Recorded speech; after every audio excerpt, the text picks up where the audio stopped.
When the hordes of Genghis Khan broke out of their Mongol homeland, they embarked on a campaign of conquest of unprecedented scale. These nomadic warriors ravaged through Asia, destroying every city and massacring those who opposed them.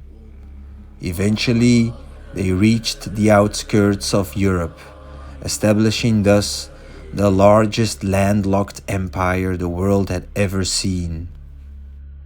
Only a few Asian states, such as Japan, managed to resist the forces of Mongolia.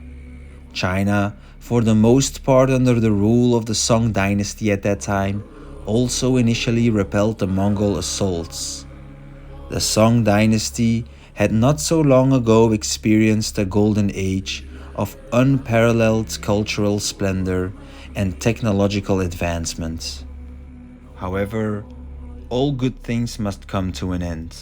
The Song dynasty began to weaken, and the Mongols, led by Genghis Khan's grandson Kublai Khan, sensed this vulnerability. Kublai Khan initiated the conquest of China, starting with the north and eventually incorporating the south into his realm. Thus, the Song dynasty came to an end in 1279, succeeded by the Mongol Yuan Dynasty, the first foreign dynasty to govern all of China. Their capital was Kanbalik, known today as Beijing. They expanded this city significantly, adding many structures in order for Beijing to efficiently operate as a center of the Yuan Empire.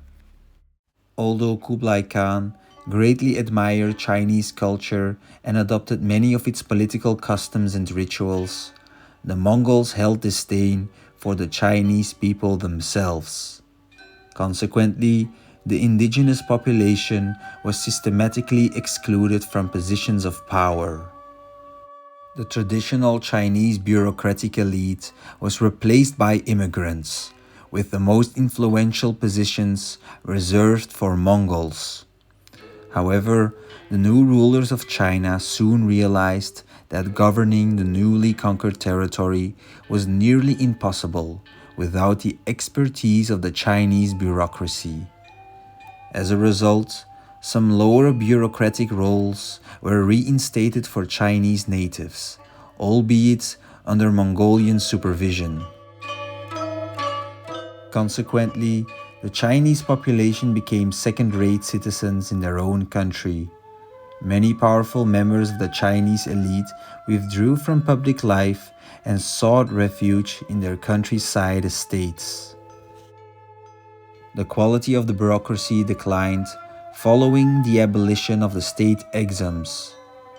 During the Song dynasty, ambitious Chinese men could only enter the administration after passing rigorous examinations. While the state exams were reintroduced in 1315, they were considerably simplified. Additionally, the language of administration shifted to Mongolian, although Persian also emerged as an important language within the empire. This was largely due to the arrival of Muslims from the Ilkhanate in Iran. In addition, significant changes occurred across other layers of Chinese society. This transformation was largely influenced by the Mongol control over nearly the entirety of Asia, leading to what was termed the Pax Mongolica. This era saw an unprecedented level of connectivity among Asian regions, fostering a flourishing trade environment. Consequently, Chinese cities entered a golden age. The countryside fared less well, however, due to severe exploitation resulting in widespread poverty. During this time, the Silk Road trade in China was dominated by Jewish, Muslim, and Central Asian merchants, whereas sea commerce was controlled by Persians, Arabs, and Central Asian Muslims. Consequently, a new affluent community of non-native merchants emerged as a significant societal layer in China. This influx of wealth contributed to a substantial accumulation of financial resources, thereby boosting the banking sector. The majority of Yuan-era bankers were also foreigners. So, how could an individual of Chinese descent ascend the social hierarchy? Interracial marriage was largely prohibited by law, although historical records suggest that it still occurred occasionally. Interestingly, the most practical avenue for a Chinese man to elevate his social status was through becoming a doctor. Chinese physicians were highly skilled and therefore in high demand among the retinue of the emerging foreign elite. Consequently, the field of medicine came to be dominated by Chinese practitioners. The conquest of South China led to benefits for the north. Historically, the south had served as the central region of the Song Dynasty, where various technological and other advancements were primarily developed and implemented. But with the unification of China under Mongol rule, the progress achieved in the south gradually spread to the north. The new foreign elite distanced themselves from the cultural norms of the traditional Song Dynasty bureaucracy. Indigenous Chinese culture of the time was deeply intellectual and heavily influenced by Confucian philosophy. Art, particularly painting, was tightly regulated, and literature was primarily composed in classical Chinese. However, the wealthy immigrants of Yuan China showed more interest in the popular aspects of Chinese culture. Consequently, there emerged a surge in literature written in the vernacular Chinese language. Under Mongol rule, the language of the common people flourished as a cultural medium. Popular theater gained popularity. Numerous songs were composed in vernacular, often focusing on patriotic themes and carrying social criticism. This popular culture influence extended even to the blue-white porcelain industry, where pastoral decoration saw a significant surge.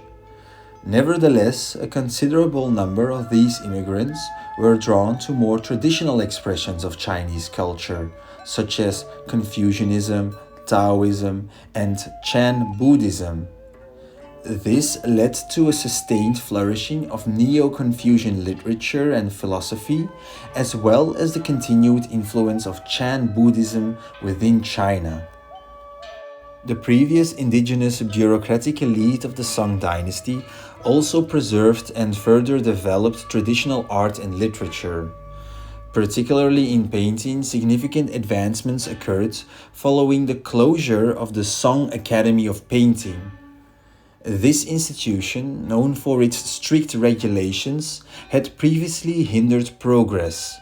With its disappearance, Chinese painters were able to pursue their work with greater freedom, leading to increased experimentation and individual expression in the cultural sphere.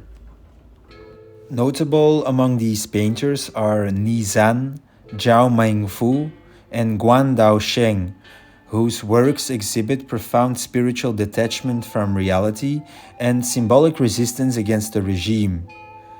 Despite the cultural resistance from the withdrawn Chinese elite, the Yuan emperors were largely accepted by the Chinese population as a legitimate dynasty.